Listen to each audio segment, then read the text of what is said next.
أعوذ بالله من الشيطان الرجيم. بسم الله الرحمن الرحيم. ولقد أرسلنا نوحا إلى قومه فقال يا قوم اعبدوا الله ما لكم من إله غيره أفلا تتقون. فقال الملأ الذين كفروا من قومه ما هذا إلا بشر مثلكم يريد أن يتفضل عليكم ولو شاء الله لأنزل ملائكة ما سمعنا بهذا في آبائنا الأولين إن هو إلا رجل به جنة فتربصوا به حتى حين قال رب انصرني بما كذبون فأوحينا إليه أن اصنع الفلك بأعيننا ووحينا فإذا جاء أمرنا وفارت النور فاسلك فيها من كل زوجين اثنين وأهلك إلا من سبق عليه القول منهم ولا تخاطبني في الذين ظلموا إنهم مغرقون.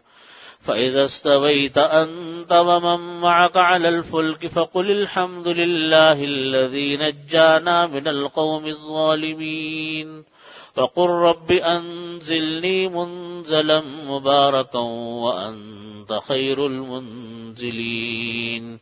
إن في ذلك لآيات وإن كنا لمبتلين. ثم أنشأنا من بعدهم قرنا آخرين فأرسلنا فيهم رسولا منهم أن اعبدوا الله ما لكم من إله غيره أفلا تتقون.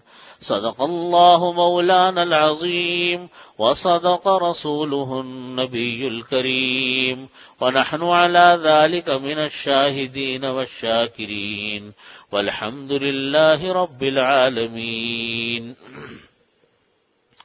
بزرگان محترم، برادران عزیز، یہ سورۃ المومنون کا دوسرا رکوع ہے. بیچ میں ناغے بہت ہو گئے، کئی اتوار میرا آنا نہیں ہوا. اس کی وجہ یہ پیش آئی کہ مختلف سفروں میں میں رہا، کچھ پاکستان کے اندر کچھ پاکستان سے باہر کے، جس کی وجہ سے متواتر کئی اتوار میرا ناغا رہا. یہ دوسرا رکوع ہے سورہ مومنون کا، جس میں اللہ رب العزت نے مومنین کی صفات بیان فرمائی پچھلے رکوع میں.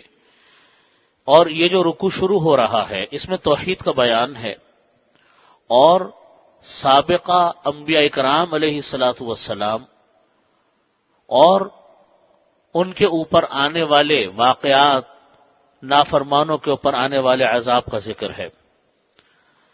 فرمایا اللہ رب العزت نے کہ وَلَقَدْ أَرْسَلْنَا نُوحًا إِلَىٰ قَوْمِهِ، ہم نے نوح علیہ الصلاۃ والسلام کو ان کی قوم کے پاس بھیجا. فَقَالَ يَا قَوْمِ اعْبُدُوا اللَّهَ مَا لَكُم مِّنْ إِلَٰهٍ غَيْرُهُ. حضرت نوح علیہ الصلاۃ والسلام نے فرمایا کہ اے میری قوم، اعبدوا اللہ، تم اللہ کی عبادت کرو، ما لکم من الہ غیرہ، اللہ کے علاوہ کوئی عبادت کے لائق نہیں. افلا تتقون، کیا تم ڈرتے نہیں؟ حضرت نوح علیہ الصلاۃ والسلام ان انبیاء کرام علیہ الصلاۃ والسلام میں سے ہیں جن کا تذکرہ اللہ رب العزت نے کلام پاک میں مختلف عنوانوں کے تحت ذکر کیا.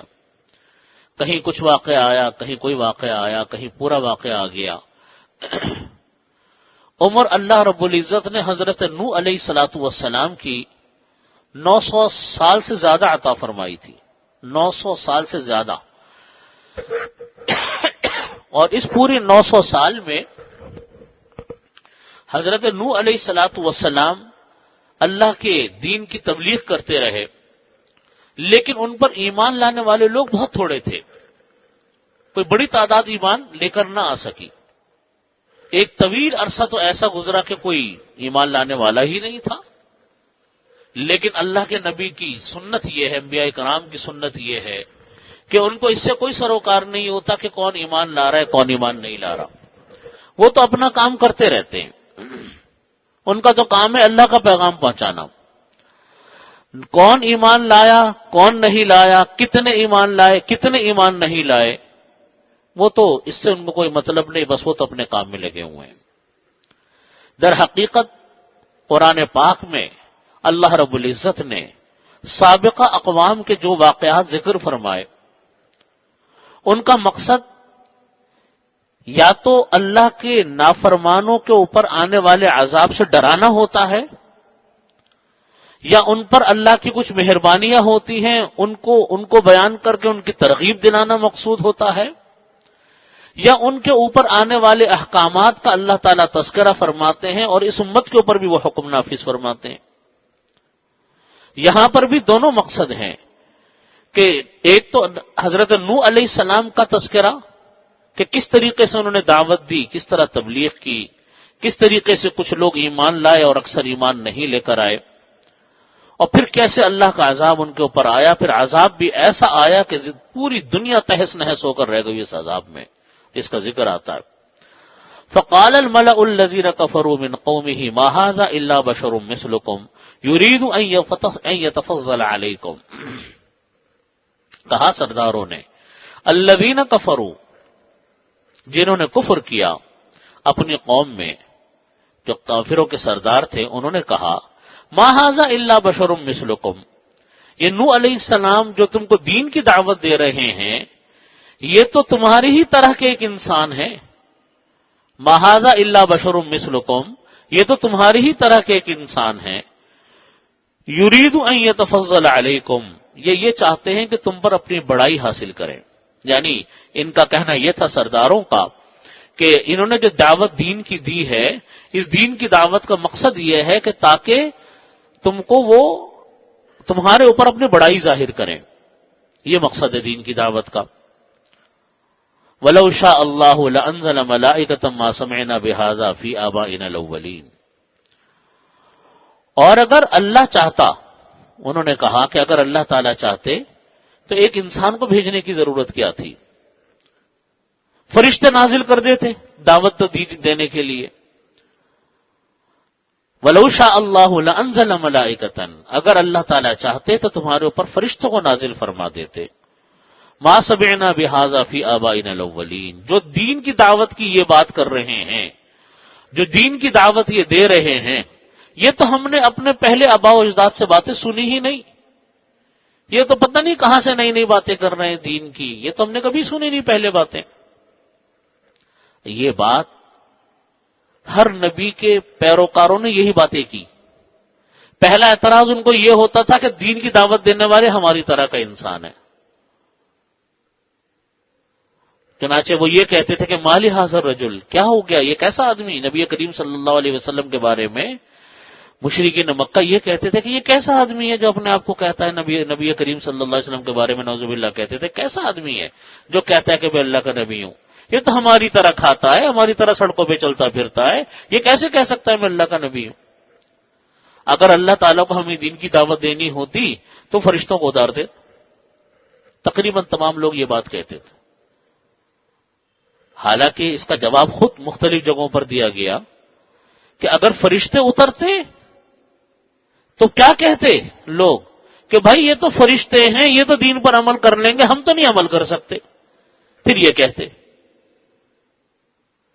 اور اس وقت کہتے کہ ہاں بھائی یہ اگر کہتے ہیں کہ گناہوں سے بچ جاؤ تو فرشتے ہیں، ان کو کہاں گناہ کی حاجت ہے، یہ تو بچ سکتے ہیں، ہمیں تو سڑکوں پہ پھرنا ہے، آنا جانا ہے، بازاروں میں کام کرنا ہے، ہم کیسے گناہوں سے بچ سکتے ہیں؟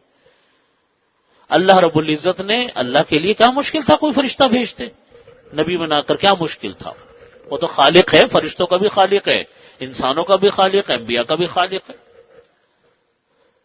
لیکن اللہ رب العزت نے ہمیشہ نبی اپنی انسانوں کو بنا کر بھیجا تاکہ کوئی یہ نہ کہہ سکے کہ جو احکامات اللہ تعالیٰ نے بھیجے ہیں وہ انسان کے کرنے کے بس میں نہیں ہے۔ انسان اسی لیے انسانوں میں سے ایک کو نبی بنا دیا، اور نبی معصوم ہوتے ہیں، گناہوں سے پاک ہوتے ہیں، ان سے گناہ نہیں سرزد ہوتے، تاکہ دنیا کو یہ بتایا جا سکے کہ جس دین کی یہ تعلیم دے رہے ہیں، جس دین کی یہ دعوت دے رہے ہیں، یہ دین قابل عمل ہے، کوئی ناممکن چیز نہیں ہے، انہوں نے کر لیا، سب کر سکتے ہیں۔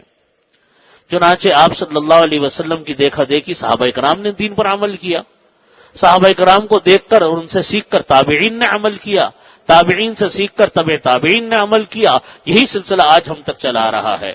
ہم اپنے بڑوں سے سیکھتے ہیں، ہم بعد والے ہم سے سیکھیں گے، یہ سلسلہ دین کا، تعلیم کا قیامت تک چلتا رہے گا، جب تک اللہ کو چلانا مقصود ہوگا۔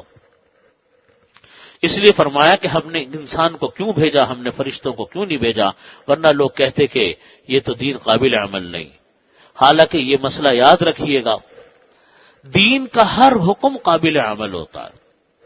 اللہ رب العزت کوئی حکم ایسا دیتے ہی نہیں ہے جو انسان کے بس میں نہیں ہوتا، ہر چیز بس میں ہوتی ہے۔ جو چیز انسان کے بس میں نہیں ہوتی اس پر مواخذہ بھی نہیں ہوتا۔ مجنون ہے ایک انسان، پاگل ہے، دیوانہ ہے، اس کے اوپر نماز فرض نہیں، اس سے نماز کا سوال نہیں ہوگا، کیونکہ وہ ہے مکلف نہیں ہے شریعت کی نگاہ میں۔ چھوٹا بچہ ہے معصوم، وہ شریعت کے احکامات کا مکلف نہیں، اس سے سوال بھی نہیں ہوگا کیونکہ کر نہیں سکتا۔ تو دین کا کوئی حکم ایسا نہیں ہے جو انسان کے بس میں نہ ہو، اور اللہ رب العزت نے دین کے وہ تمام احکامات جن غلط راستوں پر لوگ گامزن تھے، اللہ تعالیٰ نے جب ان کو منع کیا تو اس کا جائز طریقہ بھی بتلایا، اگر وہ انسان کی ضرورت تھی، انسان کی ضرورت تھی تو اس کا جائز طریقہ بھی بتلایا۔ فرمایا یا ایھا الذین آمنو، اے لوگو تم، یا ایھا الذین، اے ایمان والو تم ایمان لاؤ، وکونوا مع الصادقین، اور طریقہ یہ بیان کیا کہ سچے لوگوں کے ساتھ رہا کرو۔ تو کیسے ایمان پر عمل نہیں ہوگا؟ جب جھوٹوں کے ساتھ رہو گے، دھوکے بازوں کے ساتھ رہو گے، تو جیسا خربوزے کو دیکھ کر خربوزہ رنگ پکڑتا ہے، ایسا تم بھی رنگ پکڑ لو گے۔ ہر انسان ماحول سے تو متاثر ہوتا ہے، اس لیے فرمایا کہ ایمان والوں کے ساتھ رہو، سچے لوگوں کے ساتھ رہو، تو تم بھی سچے ہو جاؤ گے۔ ہر معاملے میں اللہ رب العزت نے یہی فرمایا کہ جو حکم دیا، یا تو وہ قابل عمل اگر نہیں ہے تو اس کا حکم ہی نہیں دیا، قابل عمل ہے اور دنیا اس کی عادی ہے تو پھر اللہ تعالیٰ نے اگر اس کو منع کیا تو اس کا جائز طریقہ بھی بتلایا۔ تو دین کا کوئی حکم ایسا نہیں جو انسان کے لیے کرنا انسان کے بس میں نہ ہو۔ یہ بڑی اہم بات ہے، اور سابقہ قوموں کے جب تذکرے چل رہے ہیں تو اس میں یہ بات بڑی یاد رکھنے کی ہے کہ دیکھیے اللہ رب العزت نے، سمجھنے کی بات ہے، انسان کو ایسی عجیب و غریب صلاحیتوں سے نوازا ہے تو شاید حیوانوں کی کسی قسم میں ایسی صلاحیتیں نہیں پائی جاتی جیسے انسان میں ہے۔ اسی لیے انسان کے اوپر جزا اور سزا بھی رکھی ہے۔ یوں تو انسان سے بڑے بڑے خطرناک جانور ہیں، لیکن جو صلاحیت اللہ نے انسان کو دی کہ شیر کو کنٹرول کر لے گا، اژدہوں کو کنٹرول کر لے گا، بڑے بڑے جانوروں کو کنٹرول کر لے گا، سب صلاحیتیں انسان کو دی۔ ساتھ میں اللہ رب العزت نے انسان کو یہ صلاحیت بھی عطا فرمائی کہ تم جیسا کرنا چاہو ایسے بن سکتے ہو، جیسا کرنا چاہو ایسے بن جاؤ گے، اچھا کرنا چاہو اچھے بن جاؤ گے، برا کرنا چاہو گے برے بن جاؤ گے، ڈاکو بننا چاہو خدا نہ خواستہ تو کوئی ڈاکو بننا چاہے وہ بھی بن جائے گا، کوئی ولی اللہ بننا چاہے وہ بھی بن جائے گا۔ اپنی زندگی کے اوقات کو فضول کاموں میں برباد کر کے دنیا کے الٹے سیدھے ہنر سیکھ لو جس کا کوئی فائدہ نہ دین میں نہ دنیا میں، یہ بھی کر سکتے ہو، اور یہی صلاحیتیں تم اپنا کر ایک اچھے انسان بن جاؤ، یہ بھی کر سکتے ہو۔ انسان کے اختیار میں اللہ نے ہر چیز دی ہے۔ آپ تجربہ کرنے کے اسی زمانے میں، اسی ماحول میں اللہ کے ایسے نیک بندے بھی ہیں جو تہجد گزار بھی ہیں، نمازی پرہیزگار بھی ہیں، گناہوں سے بچنے والے بھی ہیں، ہر وقت حلال و حرام کی فکر رکھتے ہیں، ان کا شمار اولیاء کرام اور ابدال میں ہوتا ہے، وہ بھی ہماری طرح کے انسان ہیں۔ اور اسی ماحول میں ایسے لوگ بھی ہیں جن کے پاس کوئی اچھائی پھٹک کے نہیں گزرتی، وہ لوگ بھی اس طرح دنیا میں زندہ ہیں۔ جس نے جیسا چاہا اپنی زندگی کا ماحول بنا لیا، اچھا بنا لیا یا برا بنا لیا۔ یہ انہی بچوں میں سے کوئی حافظ قرآن بن کر نکل رہا ہے، کوئی ایسا بڑا حافظ قرآن بن کر نکل رہا ہے کہ جس طرح دل چاہے کلام پاک سن لو ان سے۔ ایسے ایسے بچوں کے ہمارے ہاں مدرسے میں، دارالعلوم میں ایسے ایسے بچے آئے مختلف اداروں کے کہ آپ صرف ان کو آیت نمبر بتا دو تو قرآن پاک کی آیت پڑھ دیتے ہیں۔ ایسا قرآنی کمپیوٹر جن کو کہا جائے، اس طرح کے بچے۔ اور اسی ماحول میں سے گلوکار بچے بھی بن کر نکل رہے ہیں، رقص کرنے والے بھی نکل رہے ہیں۔ جیسے ماں باپ اور اساتذہ نے تربیت کر دی ویسا بچہ بن گیا، ہر چیز اختیار میں دی اللہ نے۔ یہ تو ہمارا معاملہ ہے کہ ہم لوگ کس راستے کو انتخاب کرتے ہیں، گناہوں سے بچنے کی فکر کرتے ہیں یا گناہوں سے بچنے کی فکر نہیں کرتے، اپنی آخرت بنانے کی فکر کرتے ہیں یا اپنی آخرت بنانے کی فکر نہیں کرتے۔ یہ اللہ نے انسان کے ہاتھ میں دیا، کوئی مشکل کام نہیں ہے۔ اسی کو قرآن کریم نے فرمایا کہ در حقیقت اللہ رب العزت نے جو نبی بنائے وہ انسانوں میں سے بنائے، تاکہ دنیا کو یہ باور کرایا جا سکے کہ در حقیقت دین پر عمل کرنا یہ انسان کے بس میں ہے۔ کوئی نہیں کرنا چاہتا نہ کرے، اس کی مرضی، لیکن ہے انسان کے بس میں۔ جیسی کوشش کرو گے ایسا انسان ہو جائے گا۔ ان هو الا رجل به جنۃ فتربصوا به حتى حین۔ وہ کہتے تھے کہ یہ جو انسان حضرت نوح علیہ السلام کے بارے میں کہتے تھے کہ یہ ایک مرد ہیں جن کو جن چمٹ گیا، جن کو پر جن چڑھ گیا، فتربصوا به حتى حین، لہذا ایک وقت تک تم ان کا انتظار کرو اور دیکھو کہ یہ کیا کرتے ہیں، کیا بات کرتے ہیں۔ اللہ، یعنی ان کا کہنے کا مطلب یہ تھا کہ ہمارے مذہب سے ہٹ کر یہ آدمی باتیں کرتے ہیں، لہذا انتظار کرو۔ انتظار کرنے کا مطلب کہ جب تک یہ آدمی مر نہیں جاتا، نوح علیہ السلام کے بارے میں کہتے ہیں، اس وقت تک تم انتظار کرو۔ فَتَرَبَّصُوا بِهِ حَتَّى حِينٍ، تم انتظار کرو ایک زمانے تک، یعنی موت تک کا انتظار کرو۔ قَالَ رَبِّ انصُرْنِي بِمَا كَذَّبُونِ، حضرت نوح علیہ السلام نے فرمایا، اے میرے رب میری مدد فرمائیے اس چیز کے بارے میں جس میں یہ مجھ کو جھٹلاتے ہیں، میری یہ جو تکذیب کرتے ہیں اس میں آپ میری مدد کیجئے۔ میری مدد کرنے کا مطلب یہ ہے کہ میرا کام اے اللہ آپ کا پیغام پہنچانا ہے، میں آپ کا پیغام پہنچاؤں گا، آپ کے دین کی بات ان تک پہنچاؤں گا۔ بعد میں وہ مجھے تکلیفیں پہنچاتے ہیں، میرے راستے کے اندر وہ رکاوٹیں ڈالتے ہیں، تو اے اللہ اب میری مدد فرما۔ یہی طریقہ انبیاء ہے، یہی طریقہ سنت ہے، نبی کریم صلی اللہ علیہ وسلم کا طریقہ بھی یہی ہے۔ اور وہ طریقہ یہ ہے کہ اپنے حصے کا کام کرتے جاؤ، جو بس میں ہے وہ کام کرو، اور اللہ تعالی سے مدد مانگتے رہو کہ یا اللہ میرے بس میں اتنا تھا، آپ ہمت ڈال دیجئے، آپ قوت پیدا فرما دیجئے کہ میں اپنے کام کو مزید آگے بڑھاؤں۔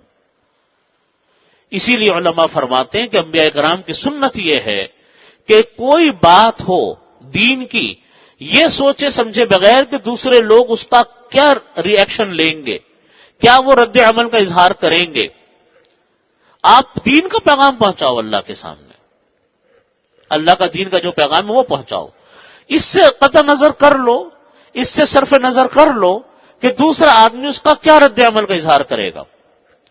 یاد رکھیے کبھی کوئی بات کہیں کسی وقت جاتی ہے، لیکن سمجھ میں وہ بعض اوقات سالوں کے بعد آتی ہے۔ آپ صحابہ کرام کی مثالیں نہیں سنتے کہ کوئی صحابی ایمان لا رہا ہے فتح مکہ کے بعد، کوئی لا رہا ہے حجۃ الوداع کے موقع کے اوپر، بات سنی ہوئی تھی، پہلے سے تھی، یہ بات نہیں تھی کہ انہوں نے بات سنی نہیں تھی، بات نہیں کوئی ہوئی ہے، نہیں، بات پہلے سے سنی تھی، سمجھ میں بعد میں آئی ہے، دل میں اتری بات کے اندر ہے۔ چنانچہ بعض اوقات آپ کوئی مسئلہ کسی کو بیان کرو، کوئی دین کی بات کسی کے سامنے بیان کرو، اس وقت تو وہ مانتا نہیں، لیکن ایک عرصے کے بعد اس کے دل میں یہ بات آتی ہے کہ مجھ کو فلانے موقع پر فلانے آدمی نے یہ بات کہی تھی۔ کہیں بھی بات بعض اوقات رائے گاہ نہیں جاتی انسان کے۔ علامہ شبیر احمد عثمانی رحمۃ اللہ علیہ کا ملفوظ میں نے اپنے بزرگوں سے سنا، وہ فرمایا کرتے تھے کہ حق بات حق طریقے سے، حق نیت سے اگر کہی جائے تو ہمیشہ اثر کرتی ہے۔ تین چیزیں بیان کی، حق بات ہو، حق نیت سے ہو، حق طریقے سے ہو، تینوں چیزیں اگر پائی جاتی ہیں فرماتے کہ وہ بات ضرور اثر کرتی ہے، وہ بات بیکار نہیں جاتی۔ یہی طریقہ انبیاء ہے، یہی سنت انبیاء ہے کہ انبیاء کرام نے اپنی بات کھل کر کہی، اس سے قطع نظر دوسرے کو کتنی بری لگے گی کتنی نہیں بری لگے گی۔ بعض اوقات اتنی بری لگتی تھی باتیں اللہ نبی کریم صلی اللہ علیہ وسلم کی بھی اور دیگر انبیاء کی بھی کہ لوگ مارنے آ جاتے تھے نبی کریم صلی اللہ علیہ وسلم کو، زخمی کر دیا کرتے تھے، لیکن وہ اللہ کے نبی تھے کہ اپنی بات کہتے رہے۔ کبھی یہ نہیں سوچنا چاہیے کہ اگر میں نے کوئی بات بیان کی تو دوسرا آدمی کو برا لگے گا، لگتا رہے برا اس کو، آپ اس کو ایک بات بیان کر دیں، اور لگتا ہے لوگوں کو برا لگتا ہے، لیکن اس کی پرواہ نہیں کرنی چاہیے۔ سنت انبیاء یہی ہے کہ اللہ کا پیغام پہنچاؤ۔ ہر دور میں ماننے والے کچھ ہوئے اور منکر کچھ ہوئے، یہ ہمیشہ سے تاریخ چلی آ رہی ہے۔ آپ دیکھ لیجئے حضرت نوح علیہ السلام کی تاریخ بھی یہی ہے، کچھ لوگوں نے مانا کچھ نے نہیں مانا۔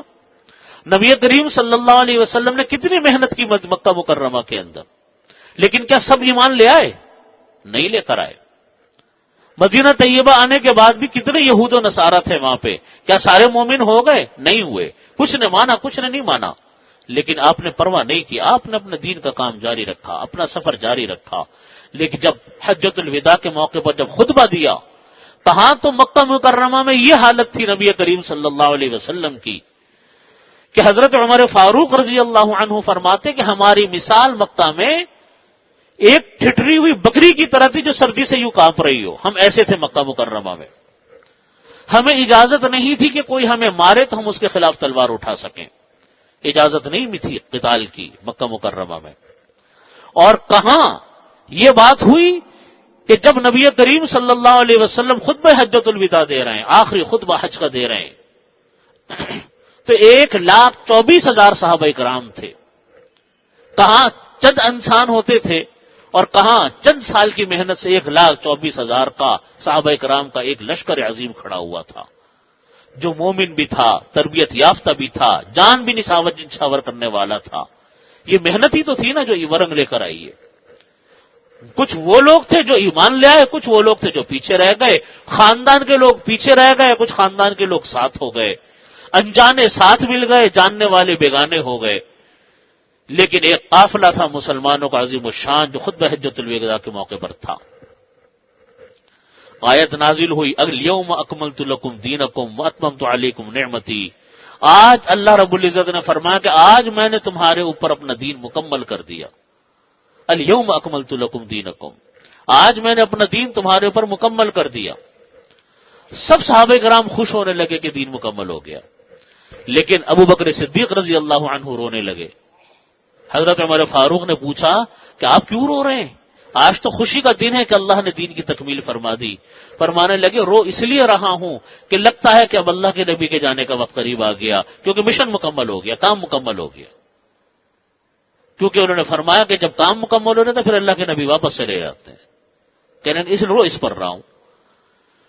تو فرمایا کہ قال رب انصرنی، تو سنت انبیاء کیا ہے کہ اپنے حصے کی بات کرو، مدد اللہ سے مانگو، بات اپنی کرو، اس سے قطع نظر کہ کون کیا کر رہا ہے۔ قال رب انصرنی، نوح علیہ السلام نے فرمایا کہ اے میرے رب میری مدد فرمائیے، بما، اس چیز کے بارے میں جو لوگ میرے مخالفت کرتے ہیں۔ فاوحینا الیہ، ہم نے حکم بھیجا نوح علیہ السلام کی طرف۔ اب اللہ رب العزت نے دیکھا کہ نوح علیہ السلام نے جتنی دعوت دینی تھی دعوت دی، جتنی تبلیغ کرنی تھی کی، جس نے مانا مانا، جس نے مانا نہیں مانا۔ اللہ تعالیٰ نے وعدہ فرما رکھا تھا کہ جو نافرمان ہوں گے ان کے اوپر میرا عذاب آئے گا۔ اب حضرت نوح علیہ السلام کو اللہ رب العزت نے حکم دیا، فاوحینا الیہ، ہم نے حکم دیا نوح علیہ السلام کو، ان اصنع الفلک باعیننا ووحینا، کہ تم ہماری آنکھوں کے سامنے ہماری وحی کے مطابق کشتی بناؤ۔ ان اصنع الفلک، کشتی بناؤ، باعیننا ووحینا، ہماری آنکھوں کے سامنے ہمارے حکم کے مطابق۔ یہ کشتی کا جو ڈیزائن آج بنا ہوا ہے یہ سب من جانب اللہ بتایا گیا ہے۔ اللہ رب العزت نے حضرت نوح علیہ السلام کو بتایا تھا کہ کشتی اس ڈیزائن میں بنانی ہے، ہماری آنکھوں کے سامنے بناؤ، ہماری وحی کے مطابق بناؤ۔ چنانچہ بنائی. اب آپ دیکھ لیجئے کہ جتنے بڑے بڑے جہاز آج پانی کے کھڑے ہوئے ہیں، یوں پانی میں آپ کوئی چیز ڈال دو تو فوراً زمین کی تہہ میں پہنچ جاتی ہے. اور کتنا بڑا پانی کا جہاز جس کے اوپر کتنا ٹنوں وزن پڑا ہوا ہوتا ہے، منو ٹنوں وزن ڈلا ہوا ہے، وہ ڈوبتا نہیں ہے اللہ کے حکم کے مطابق، اللہ کی وحی کے مطابق بنی. جب بن گئی، اب اللہ تعالیٰ نے حکم دیا حضرت نوح علیہ السلام کو کہ تمام اپنے گھر والوں کو جو کہ مومن ہیں ان کو کشتی میں بٹھاؤ، اور تمام مومنین کو جو ایمان لے کر آئے ان کو کشتی میں بٹھاؤ،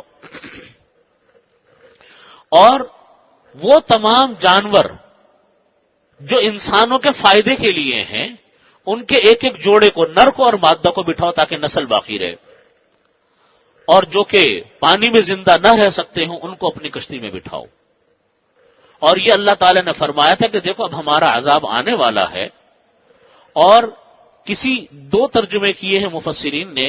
ایک تو یہ فرمایا کہ پانی نکلنا شروع ہوگا زمین سے تو سمجھ لینا کہ ہمارا عذاب آ گیا، تو تم لوگ ان تمام لوگوں کو لے کر، تمام مومنین کو، اپنے گھر والوں جو مومن ہیں ان کو، اور تمام جانوروں کو جو کہ انسانوں کے فائدے کے لیے پانی میں زندہ نہ رہتے ان کو ایک ایک جوڑے کو لے کر کشتی میں سوار ہو جانا. اور دوسرا ترجمہ یوں کیا ہے، اور وہ دوسری روایات سے آتا ہے کہ کوفہ کی ایک جامع مسجد میں ایک تنور تھا، اس تنور کے اندر سے فرمایا تھا کہ پانی ابلنا شروع ہوگا، نکلنا شروع ہوگا تو سمجھ لینا کہ اب یہ پانی بڑھے گا، اتنا بڑھے گا کہ یہ ایک بہت بڑے سمندری طوفان کی شکل اختیار کر لے گا. تو سمجھ جانا کہ جب یہ تنور سے پانی نکلے تو سمجھ جانا کہ ہمارے عذاب کا وقت شروع ہو گیا، لہذا کشتی میں سوار ہو کے روانہ ہو جانا. چنانچہ قرآن کریم میں واقعہ آتا ہے حضرت نوح علیہ السلام کا بیٹا ایمان نہیں لایا تھا، اور تو سب ایمان لا رہے تھے جو ایمان لے کر آئے، لیکن گھر کے آدمیوں میں سے ایک بیٹا رہ گیا جو ایمان نہیں لاتا تھا. بڑا سمجھایا باپ نے، بہت سمجھایا، آخری وقت تک سمجھاتے رہے. یعنی جس وقت آتا ہے آیات میں قرآن پاک میں کہ کشتی میں بیٹھ رہے تھے اس وقت تک سمجھاتے رہے کہ بیٹا ایمان لے آؤ، اللہ کا عذاب آنے والا ہے، تم تباہ ہو جاؤ گے. بیٹا کہتا رہا کہ باپ اپنے ابا سے کہنے لگا کہ میں پہاڑ کی چوٹی پہ چڑھ جاؤں گا. ان کے حضرت نوح علیہ السلام نے فرمایا کہ بیٹا یہ پہاڑ کی چوٹی سے کچھ نہیں ہونے کا، یہ اللہ کا بہت بڑا عذاب آنے والا ہے، سب ختم ہو جائے گا. اسی بحث مباحثے میں لگے ہوئے تھے کہ وحال بینہم الموج، قرآن کریم میں فرمایا کہ باپ بیٹے کے درمیان پانی کی ایک بڑی سی موج حائل ہو گئی، اور یہ بیٹا جو ہے وہ غرق ہو گیا، تباہ ہو گیا. آپ دیکھیے بات ماننے والوں کو اللہ نجات دیتے ہیں، چاہے گھر کے آدمی مانے یا نہ مانے. آپ دیکھیے تاریخ اسلام میں نوح علیہ السلام کا بیٹا مسلمان نہیں ہوا اور لوگ مسلمان ہو گئے. نبی کریم حضرت یہ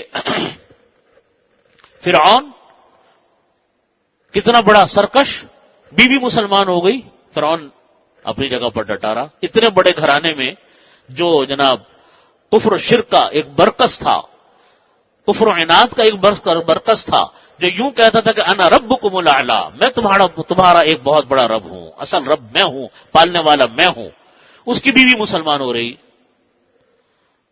حضرت لوط علیہ السلام اللہ کے نبی، ان کی بیوی دشمنوں ان کے ساتھ ملی ہوئی ہے جو گناہ گار تھے. ان کی بیوی حضرت لوط علیہ السلام کے حکم ماننے کے لیے تیار نہیں ہوئی تو اس کے اوپر عذاب آیا.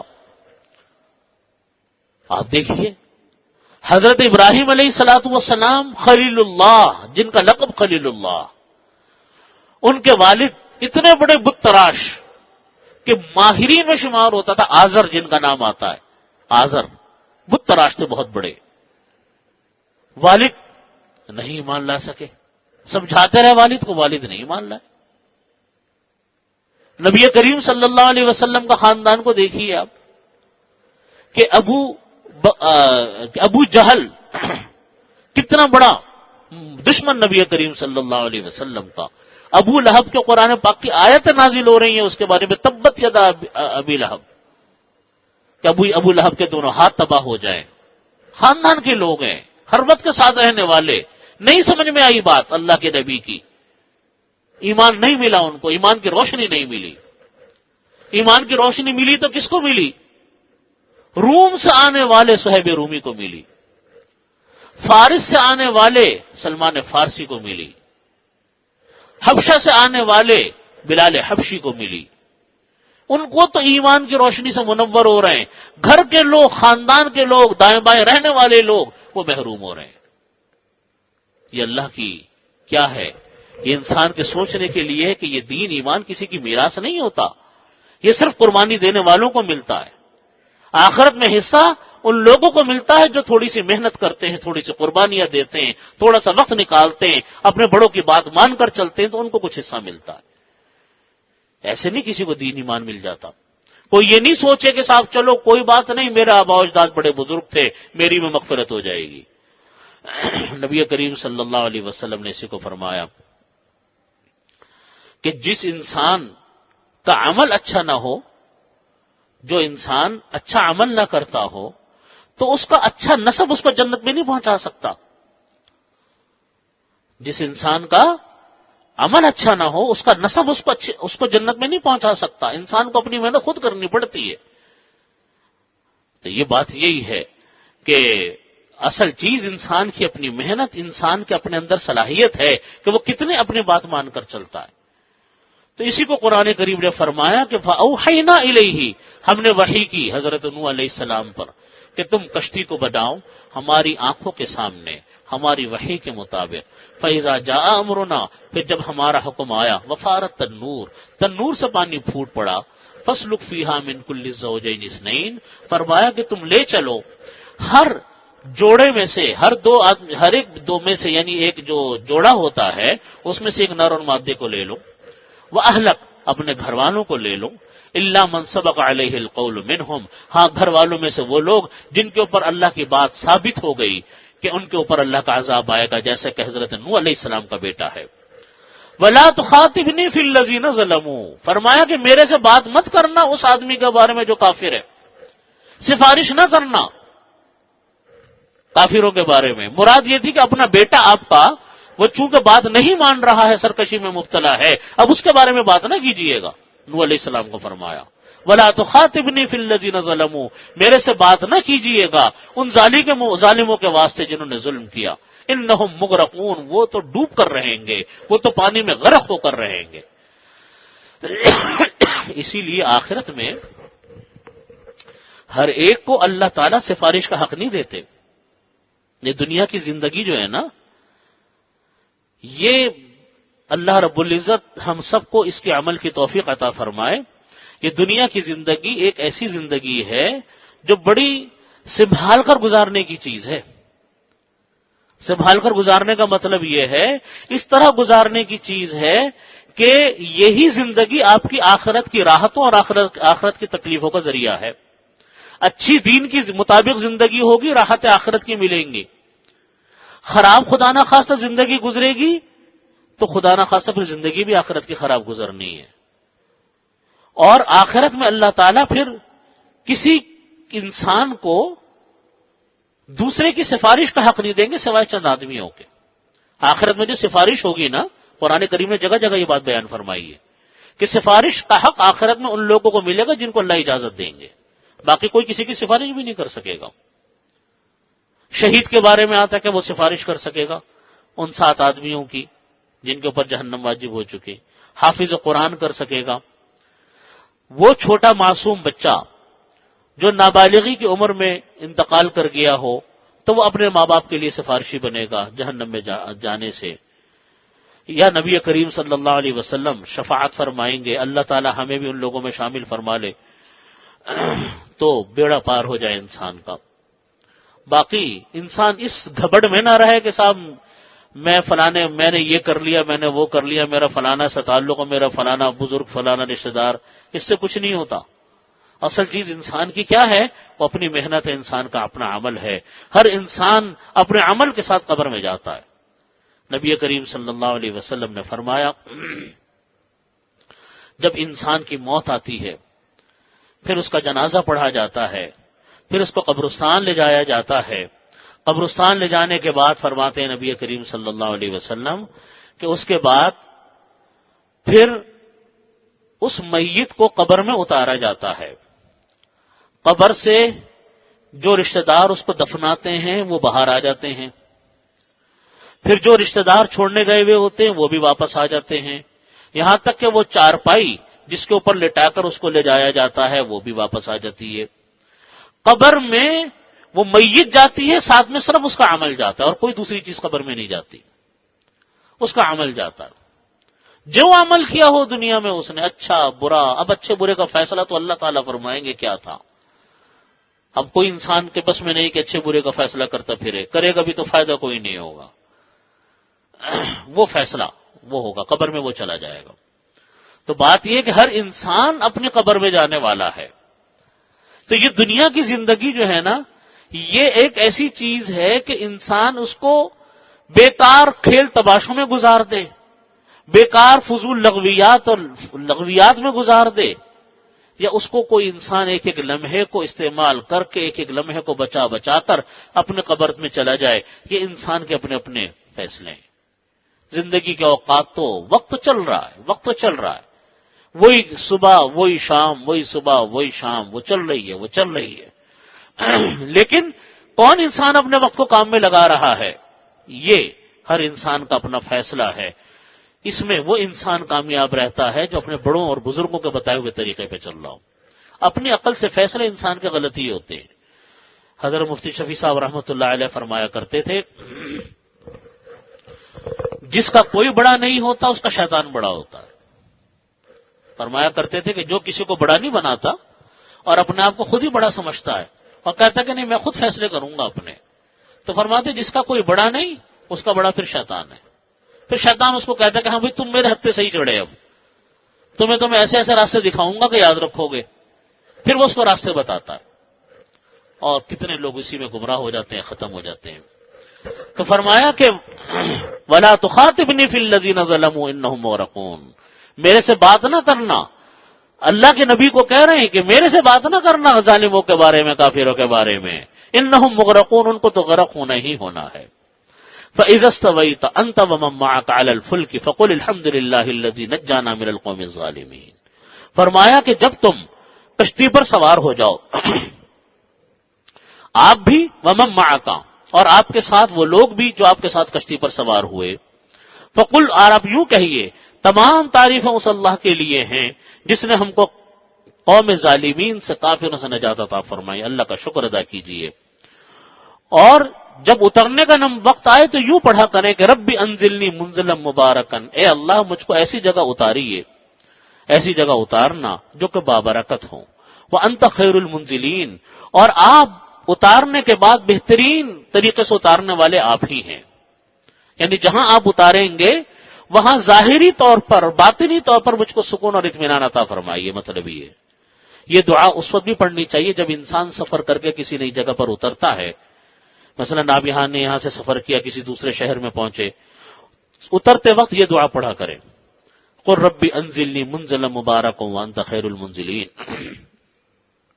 اے اللہ مجھ کو زمین پر برکت کے ساتھ اتاریے، یعنی ظاہری اور باطنی اطمینان کے ساتھ رکھیے، اور آپ اپنے پاس مہمانی کے طور پر اتارنے والوں میں سب سے اچھے ہیں.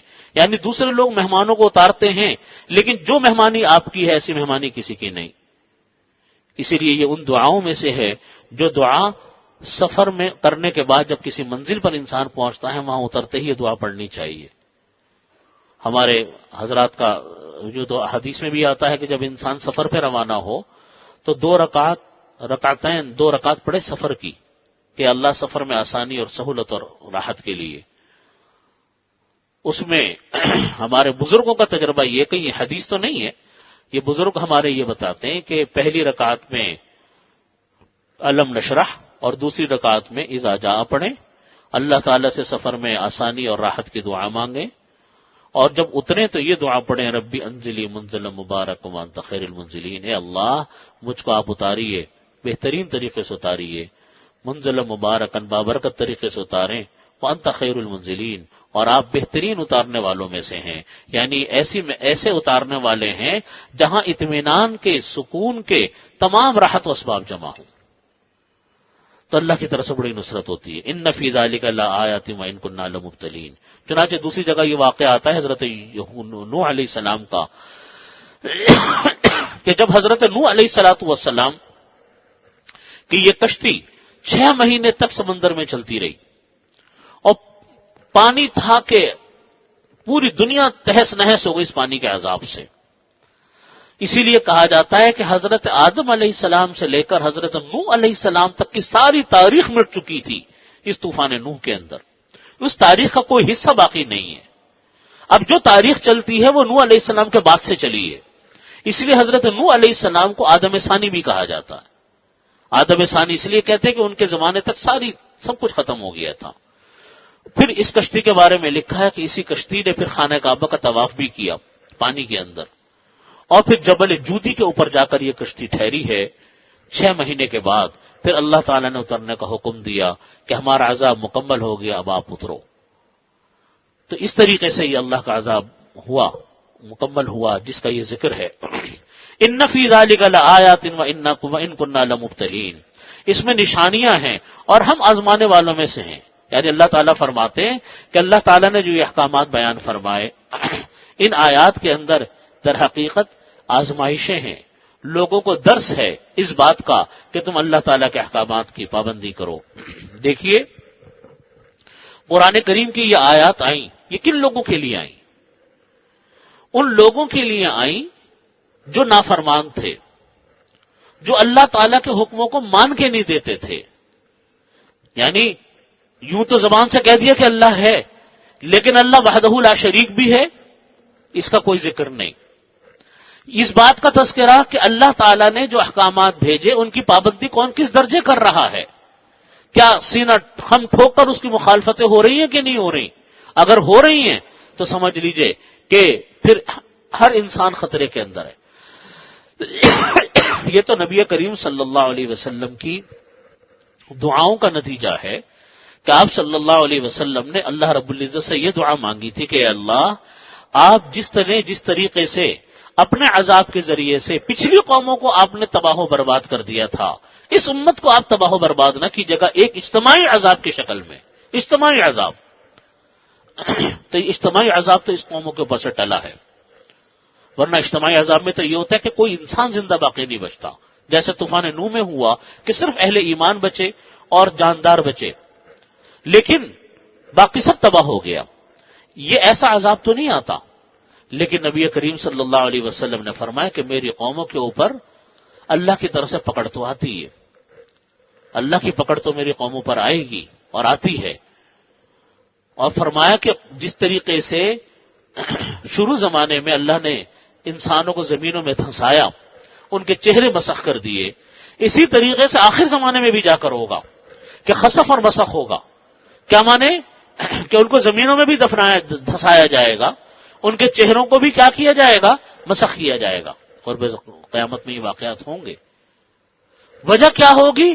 گناہوں کی کثرت، دھڑلنے سے گناہ کرنا، بے باک ہو کر گناہ کرنا، اصرار کے ساتھ گناہ کرنا، ان کو چھوڑنے کا کسی مرحلے پر نہ ہونا. آپ دیکھیے بعض گناہ وہ ہوتے ہیں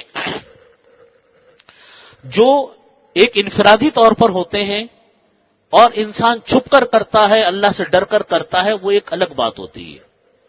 ایک گناہ وہ ہوتا ہے جو بے باک ہو کر کیا جائے، کھلے عام کیا جائے، اللہ سے ڈرے بغیر کیا جائے کہ ایسا لگتا ہے کوئی ڈر خوف نہیں ہے.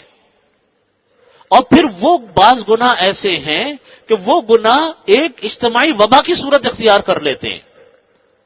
تو پھر اللہ کی طرف سے اس امت کے ساتھ ایسا تو نہیں ہوتا کہ اجتماعی طور پر پوری یکمشت تباہی آ جائے، لیکن مختلف مسائل کے اندر شکار اللہ تعالیٰ کر دیتے ہیں اس عذاب کی بنیاد پر، اس پکڑ کی بنیاد پر جو اللہ کی طرف سے آنی ہے. دیکھیے مثال کے طور پہ میں ایک مثال عرض کرتا ہوں. حضرت شعیب علیہ السلام اللہ کے نبی، قرآن پاک میں ان کا پورا واقعہ آتا ہے.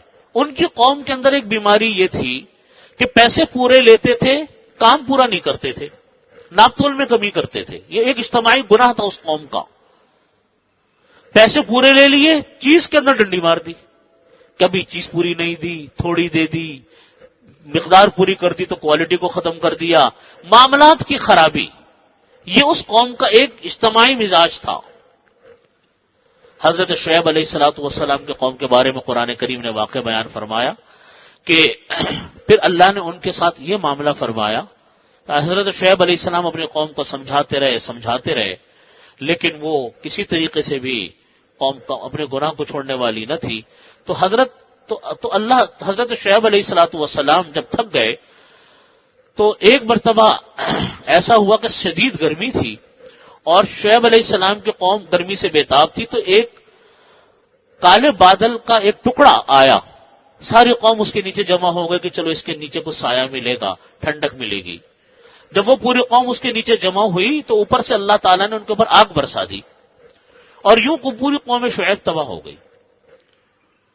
یہ اردن کے اندر یہ واقعہ پیش آیا. آج بھی اردن کے اندر یہ وادی شعیب موجود ہے. یہ اجتماعی عذاب تک ختم ہو گیا. ہماری قوم کے جہاں اور بہت سارے گناہ ہیں, یہ گناہ پوری قوم کا ایک ایسا اجتماعی گناہ ہے, معاملات کی خرابی, لین دین کی خرابی, کہ یہ گناہ سر چڑھ کے بول رہا ہے, اصرار کے ساتھ بول رہا ہے, بڑی جرت اور بے باکی کے ساتھ بول رہا ہے. اور جس جگہ دیکھو آپ کو یہ معاملات کی خرابی نظر آئے گی, روپے پیسے کی خرابی نظر آئے گی. اور جس کو دیکھو وہ کوئی نہ کوئی دھوکے بازی کر رہا ہے, جھوٹ بول کر پیسہ کما رہا ہے, کوئی مال غلط بیچ کر پیسہ کما رہا ہے, کوئی کسی طریقے سے پیسہ کما رہا ہے. یہ ایک اجتماعی معاملات کی خرابی ہے کہ پورے معاشرے کو اپنے لپیٹ میں لے رکھا ہے. آج آپ دیکھیں کہ ہم ان لوگوں کو تو برا نہیں کہتے تھے جو اپنی دکانوں پہ غلط مال بیچتے ہیں, ان لوگوں کو ہم برا نہیں کہتے تھے جو غلط بیانی کر کے پیسے کماتے ہیں, ان کو ہم کچھ نہیں کہتے تھے جو جھوٹی قسمیں کھا کر اپنا مال بیچتے تھے, دھوکہ دیتے تھے نا, ناجائز طریقے سے مال کماتے تھے نا. آج ہمارے اوپر یہ عذاب مسلط ہوا کہ بھتہ خوری ہے, ہمارے اوپر آج یہ عذاب مسلط ہوا کہ اغوا برائے تاوان ہے, ہمارے اوپر آج یہ عذاب مسلط ہوا کہ لوٹ کھسوٹ ہے, چوری چکاری ہے.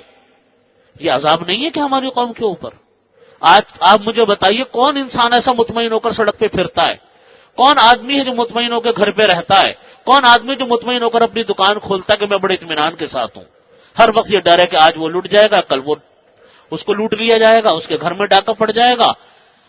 ویسا عذاب تو نہیں آیا لیکن شکل عذاب کی بدل رہی ہے. یہ پکڑ ہے اللہ کی طرف سے. یہ گناہ ہم کیا کرتے ہیں؟ ہمارا کام کیا ہے کہ اپنے ہاں مجلسوں میں بیٹھ کر حکمرانوں کی برائیاں کرنا. ایک فیشن ہے, ایک تبادلہ خیال ہے. کسی مجلس میں بیٹھ گئے, شادی بیاہ کی تقریب میں بیٹھ گئے, دو صحباب بیٹھ گئے, بس تبصرے ہیں, حکمرانوں کو گالیاں. آپ مجھ کو یہ بتلائیے کتنے نیک دل حکمران آپ بھیج دیجئے, لیکن اگر کوئی انسان اپنے آپ کو بدلنے کے لیے تیار نہیں ہے, کوئی انسان جھوٹی قسم چھوڑنے کے لیے تیار نہیں, کوئی انسان جھوٹ کو ختم کرنے کے لیے تیار نہیں, اپنے طرز عمل کے اندر سے دھوکے بازی کے معاملات کو ختم کرنے کے لیے تیار نہیں, آپ فرشتہ بھی بھیج دیں گے تب بھی اصلاح نہیں ہو سکتی اس معاشرے کی. معاشرے کی اصلاح حکومت نہیں کیا کرتی, معاشرے کی اصلاح لوگ خود اپنی کیا کرتے ہیں. حکومت ایک چوتھائی حصہ کام کرتی ہے, باقی کام انسانوں کو خود کرنے کا ہے. آج ہم نمازیں بھی پڑھ لیتے ہیں, روزے بھی رکھ لیتے ہیں, ذکر و اذکار بھی کر لیں گے, لیکن جب روپے پیسے کا معاملہ آئے گا, لین دین کا معاملہ آئے گا, ایک انسان دوسرے انسان کے ساتھ معاملہ کرے گا, گھریلو معاملات ہوں گے, رہنے سہنے کے معاملات ہوں گے, اس میں ہم میں اور غیر مسلم میں کوئی فرق نہیں نظر آتا. شاید غیر مسلم ہم سے زیادہ بہتر ثابت ہوں.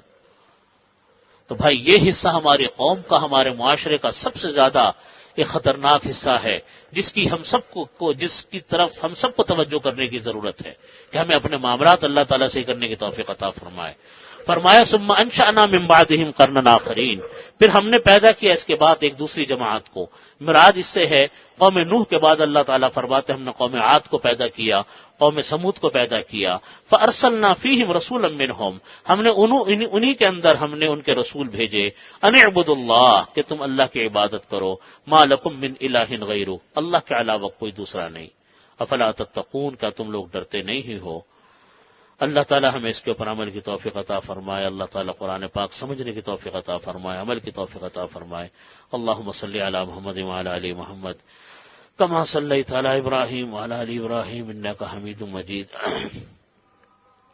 ربنا هب لنا من ازواجنا وذرياتنا قرة اعين واجعلنا للمتقين اماما اللهم انا نجعلك في نحورهم ونعوذ بك من شرورهم اللهم انا نسألك تمام العافية ونسألك دوام العافية ونسألك الشكر على العافية ونسألك الغنى عن الناس یا حی یا قیوم برحمتک استغیث اصلح لنا شأننا كله ولا تکلنا الى انفسنا طرفة عین اللهم انا نسألك عزائم مغفرتك ومنجيات امرك والسلامة من كل اسم والغنیمة من كل بر والفوز بالجنة والنجاة من النار اللهم لا تدع لنا ذنبا الا غفرته ولا ہما الا فرجته ولا دینا الا قضیته ولا حاجة من حوائج الدنیا والآخرة الا قضیتها یا ارحم الراحمین۔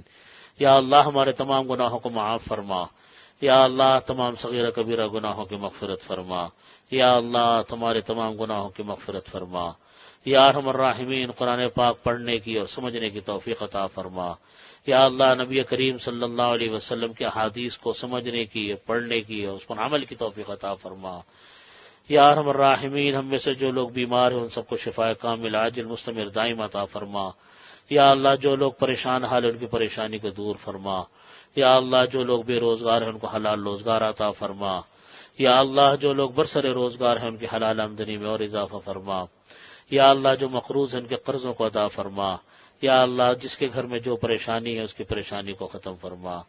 ربنا تقبل منا انك انت السميع العليم وتب علينا انك انت التواب الرحيم اللهم صل على محمد